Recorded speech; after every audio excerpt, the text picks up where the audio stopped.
기자쇼 만지영입니다. 자, 오늘은 손흥민 선수의 아버지 손흥정 감독을 둘러싼 여러 논란을 다시 한번 짚어보겠습니다. 자, 근데 오늘은 초점은 다소 다릅니다.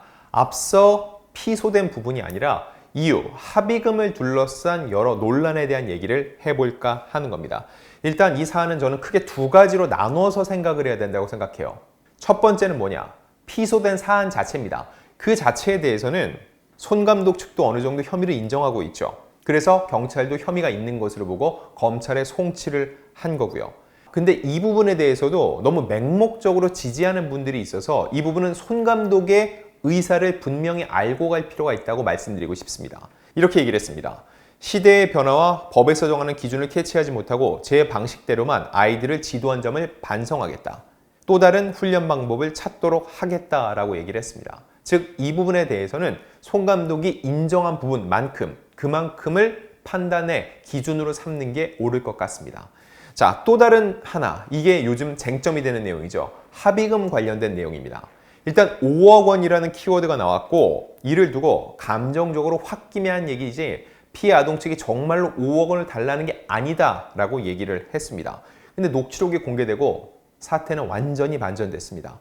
손흥민 선수의 이름을 거론하면서 보다 구체적으로 이를 요구하는 듯한 뉘앙스가 읽혔고요. 이를 두고 저희가 오늘 진짜 짚어볼 부분은 과연 공갈에 해당이 되는 부분인지, 더 나아가 5억 원을 받게 해주면은 손 감독 측 변호인에게 1억 원을 주겠다, 즉 리베이트를 제공하겠다는 뉘앙스를 풍겼거든요. 이 부분이 사기에 해당될 수 있다는 변호인들, 법조계의 의견도 있기 때문에 이게 어느 정도 가능한 사안인지를 오늘 중점적으로 짚어볼까 합니다.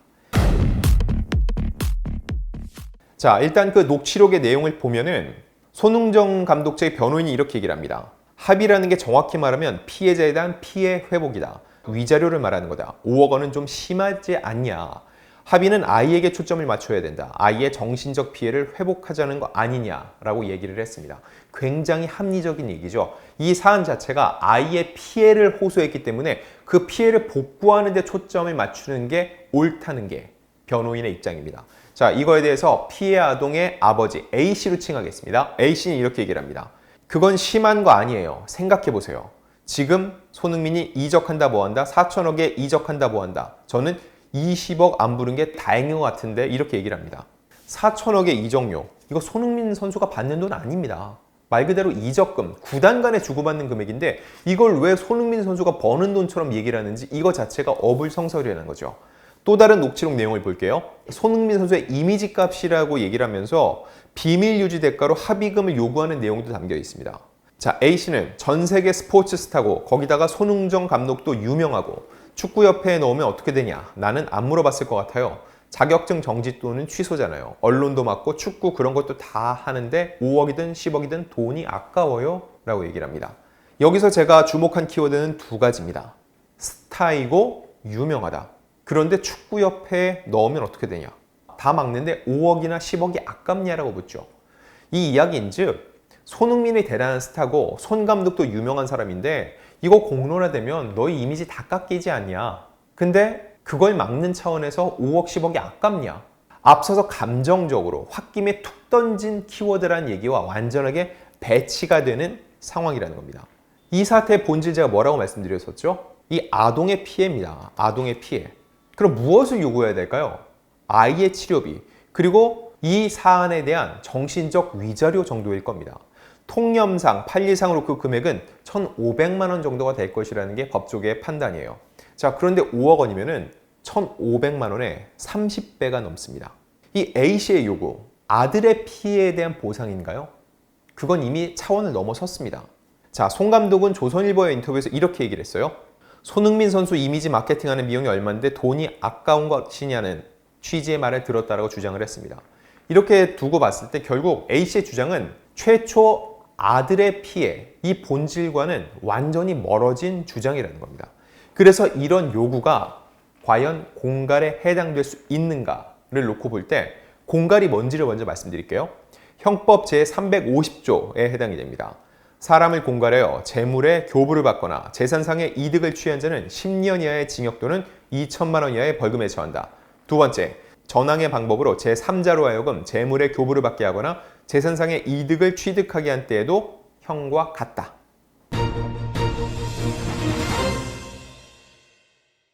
자, 제가 채널A 뉴스탑10에 출연할 때 함께 출연했던 윤기찬 변호사의 설명을 한번 전해드리겠습니다. 자, 윤 변호사는 개인적 의견임을 전제를 했고요. 이런 내용입니다. 합의금을 많이 부른 이유는 아들이 상당히 유명인이기 때문에 심정적으로 강압적인 조치를 한 것이란 국민적 인식이 있을 수 있다. 그렇다면 이런 것을 약간 공갈의 여지로 평가할 소지가 있다. 내가 한 형사적 범죄에 대해 대가적 범죄 사례금을 주는 것 외에 민사적으로 다친 것 이상 위자료를 수십 배 이상 원하면 안 해주면 이런 행위를 하겠다. 이런 건 판례에 비춰 볼 때 경우에 따라서는 공갈로 볼 수 있어 조심스럽게 접근해야 된다. 얘기를 하면서 개인적 의견임을 다시 한번 확실히 했습니다. 즉 공갈이다 라고 단정지어 말할 순 없지만 경우에 따라서는 공갈로 볼 소지가 있다는 게 이 법조인의 판단이라는 겁니다. 자, 그리고 또 하나 중요한 거는 지금 합의금을 얘기하는데 이미 합의금은 별로 중요치 않은 상황으로 넘어갔다는 거죠. 이게 무슨 얘기일까요? 일반적으로 합의는 뭐예요? 합의를 봤으니까 고소를 취하해준다. 이게 가장 일반적이죠. 자, 근데 일반적인 폭행의 경우 피해자가 가해자의 처벌을 원치 않으면 반의사 불벌죄, 즉 내가 맞은 사람이지만 우리 합의 보거나 혹은 사과받아서 나 저 사람의 처벌을 원치 않아요.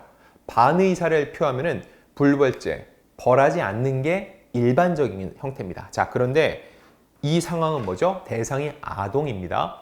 아동복지법에 대해서는 반의사 불벌죄가 해당되지 않습니다. 즉, 이제 송 감독 그리고 코치들은 합의 여부와 상관없이 법의 심판은 어떤 형식으로도 받는다는 얘기죠. 즉, 합의금을 어마어마하게 주고 합의를 봤다고 해서 고소가 취하되거나 이 사안이 무마될 수는 없다는 거죠. 다만 피해자로부터 용서를 받았다. 처벌 불원서 정도가 들어가면은 정상 참작 정도가 되겠죠. 자, 정리를 하자면 이제 고소 취하도 불가합니다. 그리고 이미 사안은 검찰로 송치가 됐어요. 그런데 거액의 합의금을 요구한다. 여기에 응할 이유가 전혀 없다는 얘기입니다. 자, 또 다른 문제는 바로 이 부분입니다. 이 A씨. 그쪽에서 5억을 준다면 내가 변호사한테 현금으로 1억을 주겠다. 이런 부적절한 뒷거래를 제안하는 뉘앙스의 발언이 또 녹취록에 담겼다는 겁니다. 자, 이와 관련해서 YTN 뉴스와이드에 출연한 서정빈 변호사의 인터뷰를 제가 한번 들려드리겠습니다. 합의금은 금액을 정해놓은 게 아니라 고소인이 거액의 합의금을 요구하는 걸 우리가 뭐라 할 수는 없다. 자, 얼마를 요구하든 그건 뭐라 할 수 없다라고 했지만 고소인의 주장은 사회통념상 허용되는 범위를 넘어선 것으로 보인다고 지적을 했고요. 또한 이 합의금을 5억 주면 1억을 돌려주겠다는 제안에 대해선 형사적으로 문제가 될 수 있다. 변호사의 직업윤리에 위반되는 문제이기도 하지만 결국 합의금을 5억 원으로 책정하고 1억 원을 담당 변호사에게 준다는 건 의뢰인 입장에서 사기, 배임이 될 수 있다고 설명을 했습니다. 물론 이건 의뢰인 입장, 즉 손 감독이 변호사에게 이 내용을 의뢰했는데 이 변호사가 그걸 받아들였다 할 경우 사기 및 배임이 될 수 있다는 겁니다. 변호사 입장에서는 자기를 선임한 그 의뢰인을 보호할 필요가 있는데 그게 자신의 임무인데 그것을 등지는 행위라면 배임이 될 수 있다는 겁니다. 즉 이 부분은 이 사안을 받아들였을 경우 이 변호인에게 사기 및 배임의 죄를 물 가능성이 있다는 얘기입니다.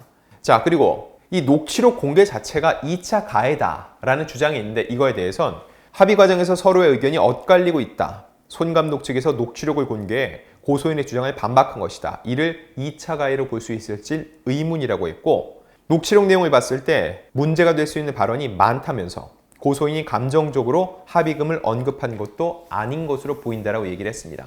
자, 이 부분이 굉장히 중요하죠. 이 녹취록이 공개되지 않았다면 그 5억 원이 정말 감정적으로 홧김에 툭 뱉은 얘기였는지 아니면 구체적으로 정말 요구한 정황이 있었는지를 확인할 수 없었을 겁니다. 근데 공개됨으로써 이 모든 게 보다 명확하게 대중들이 판단할 수 있는 근거가 생겼다고 볼 수 있습니다.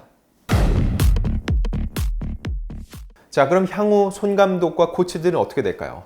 어떤 방식으로든 처벌은 받게 될 것으로 보입니다. 다만 잘못을 인정을 하고 있는 부분에 대해서는 정상 참작의 소지가 있죠. 손 감독은 내가 잘못한 부분은 처벌을 받겠다고 얘기를 했고 다만 이 사안을 손흥민 선수와 엮는 것에 굉장한 불쾌감을 표하고 있습니다. 그리고 통상적인 합의금을 넘는 범위에 대해서는 절대 수용하지 않겠다는 입장입니다. 그럼 검찰은 어떤 판단을 할까요? 피해 정도, 피해 부모의 의사, 체벌의 강도와 적정성, 그리고 주변 이들의 증언을 종합적으로 판단을 할 것으로 보이고, 그 경우 약식 기소, 즉 벌금형으로 끝나거나 혹은 기소유예, 혐의는 있지만은 이 정도는 기소를 유예한다라는 판단을 할 수도 있습니다. 혹은 정식 재판으로 회부될 가능성도 있는데, 과연 검찰에서 어떤 판단을 내리게 될지 이건 예단하지 않고 조금 더 지켜보도록 하겠습니다.